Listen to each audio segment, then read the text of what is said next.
Hello दोस्तों, आपका एके genius knowledge channel पर स्वागत करता हूं। मैं हूं आशीष कुमार। आज के देखेंगे वीडियो पर सेट 2 फिजिक्स के मोस्ट इम्पॉर्टेंट क्वेश्चंस। तो आइए शुरू करते हैं। टोटल 30 क्वेश्चंस को देखेंगे, कवर करेंगे इस वीडियो पर। तो आइए देखते हैं। ये सेट 2 है। इसका पहला सेट जो 1 है, आपको डिस्क्रिप्शन बॉक्स पर इसकी लिंक मिल जाएगी, जहाँ से आप जा करके देख सकते हैं। चैनल पर नए हैं तो चैनल को सब्सक्राइब कर लीजिए। आइए शुरू करते हैं। क्वेश्चन नंबर 1 की तरफ बढ़ते हैं। तो क्वेश्चन नंबर 1 है, प्रतिरोधकता का मात्रक क्या होता है। तो जो प्रतिरोधकता है उसका मात्रक ओम मीटर होता है, जबकि जो प्रतिरोध है उसका मात्रक ओम होता है। और आर बराबर वी अपॉन आई होता है, जो कि ये इसका मात्रक ओम होता है। लेकिन हमारे पास एक और सूत्र होता है, आर बराबर रो एल अपॉन ए। तो एल अपॉन ए में जो इसका मात्रक होता है वो होता है हमारा ओम मीटर, अर्थात प्रतिरोधकता का जो मात्रक होता है रो बराबर होता है आर एल अपॉन ए।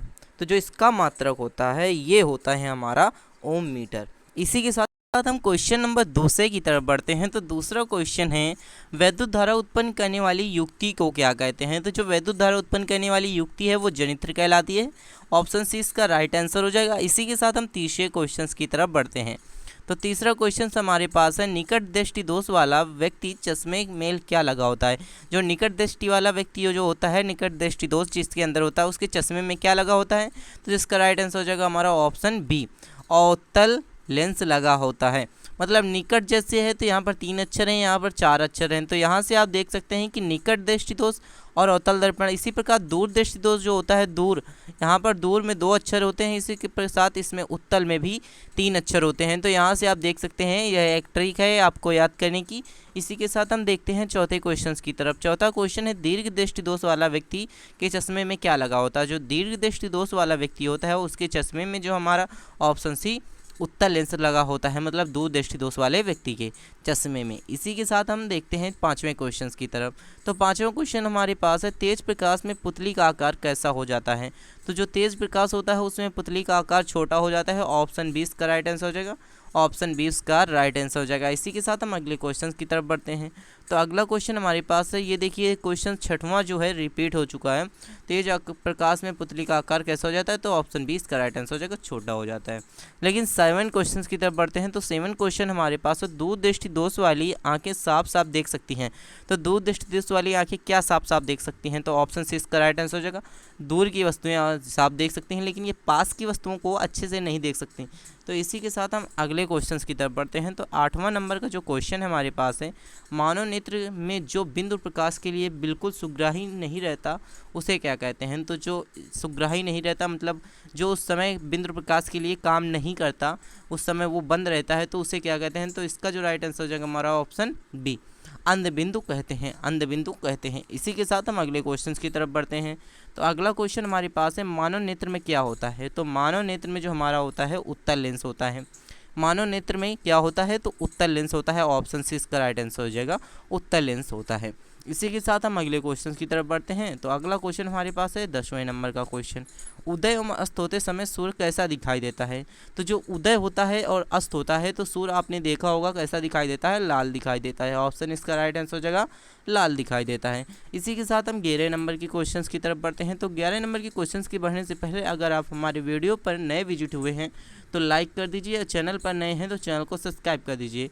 तो यहाँ पर देखते हैं, वास्तविक सूर्यास्त और आभासी सूर्यास्त के बीच लगभग कितने समय का अंतर होता है। तो इसमें कितने समय का अंतर होता है। तो ऑप्शन ए इसका राइट आंसर हो जाएगा, 2 मिनट का लगभग इसमें अंतर होता है। वास्तविक सूर्यास्त और आभासी सूर्यास्त के बीच लगभग 2 मिनट का अंतर होता है। इसी के साथ हम अगले क्वेश्चन की तरफ बढ़ते हैं। तो 12 नंबर का जो क्वेश्चन है, इंद्रधनुष किस प्रकार का स्पेक्ट्रम है। तो इंद्रधनुष किस प्रकार का स्पेक्ट्रम है। तो ऑप्शन इसका राइट आंसर हो जाएगा, प्राकृतिक स्पेक्ट्रम है। कि जो इंद्रधनुष होता है किस तरह से बनता है। तो ये प्राकृतिक नेचुरल तरीके से इसे बनाया जाता है। इसे घर पर भी बना सकते हैं, लेकिन उसे बनाने के लिए बहुत ही मेहनत लगती है, लेकिन ये प्राकृतिक बनता है तो आपने देखा होगा कि बहुत ही अच्छा बनता है। इसी के साथ हम अगले क्वेश्चन की तरफ बढ़ते हैं। तो ये बारिश के समय बनता है। 13 नंबर का क्वेश्चन हमारे पास है, अत्यधिक ऊंचाई पर आकाश में वायुयान से सफ़र करने वाले को आकाश का रंग कैसा दिखाई देता है।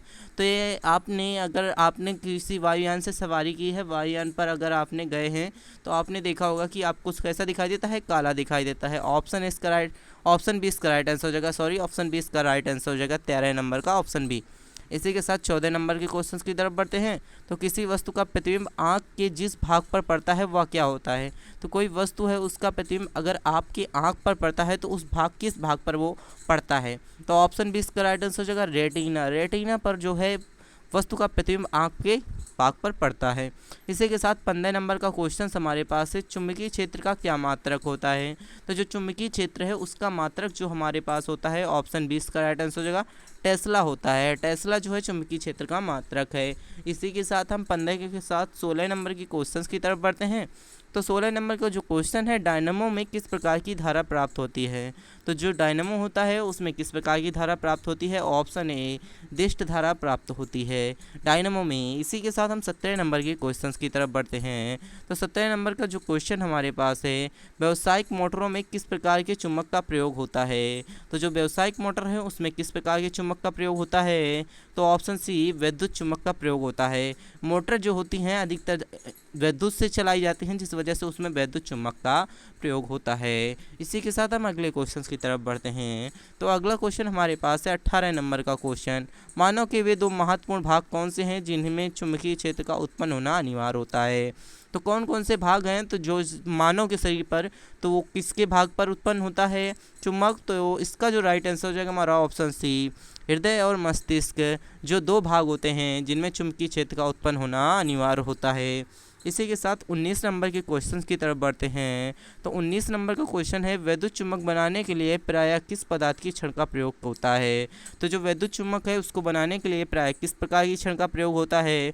ऑप्शन बी नरम लोहे का प्रयोग होता है। इसी के साथ हम 20वें नंबर के क्वेश्चन की तरफ बढ़ते हैं। तो 20वें नंबर का क्वेश्चन है, विद्युत चुम्बकीय पेड़ की खोज किसने की थी।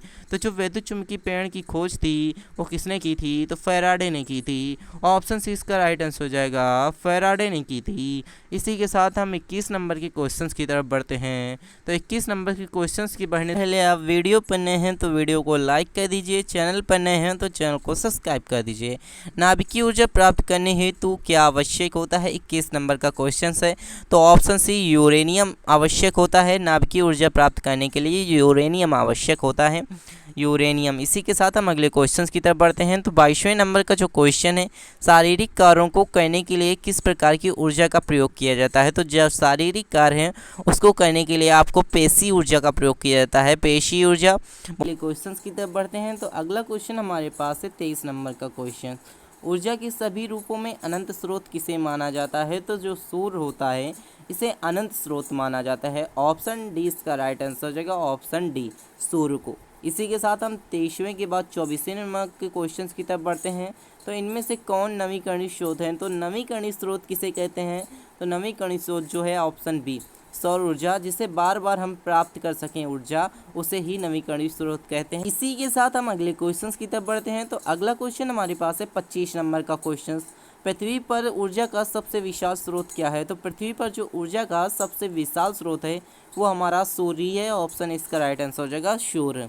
इसी के साथ हम 26 नंबर के क्वेश्चंस की तरफ बढ़ते हैं। तो डेनमार्क को क्या कहते हैं। तो डेनमार्क जो होता है तो उसे क्या कहते हैं। तो ऑप्शन सी पवनों का देश कहा जाता है डेनमार्क को। इसी के साथ हम अगले क्वेश्चंस की तरफ बढ़ते हैं। तो अगला क्वेश्चन 27 नंबर का क्वेश्चन है, सौर सेल बनाने के लिए किस धातु का प्रयोग किया जाता है। तो सौर सेल बनाने के लिए किस धातु का प्रयोग किया जाता है। ऑप्शन बी सिलिकॉन का प्रयोग किया जाता है। ऑप्शन बी इसका राइट आंसर हो जाएगा, सिलिकॉन का प्रयोग किया जाता है। इसी के साथ 28 नंबर के क्वेश्चन की तरफ बढ़ते हैं। तो 28 हमारे पास सौर सेल और सौर ऊर्जा को किस ऊर्जा में रूपांतरित करते हैं।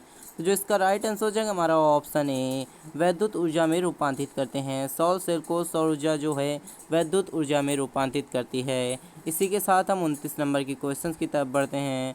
तो निम्नलिखित में से कौन किसका प्रयोग खाना बनाने के ईंधन के रूप में नहीं किया जाता।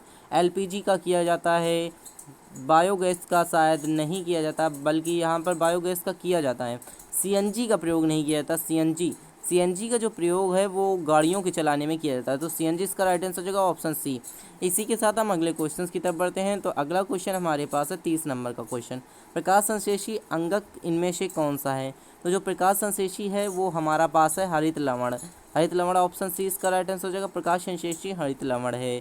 अगर आपको हमारी वीडियो अच्छी लगी तो वीडियो को लाइक करें, अपने दोस्तों के साथ शेयर करें। इस चैनल पर नए हैं तो चैनल को सब्सक्राइब कर लीजिए, क्योंकि इसी प्रकार की क्विज आपको इस चैनल के माध्यम से मिलते रहेंगे। Thanks for watching this video.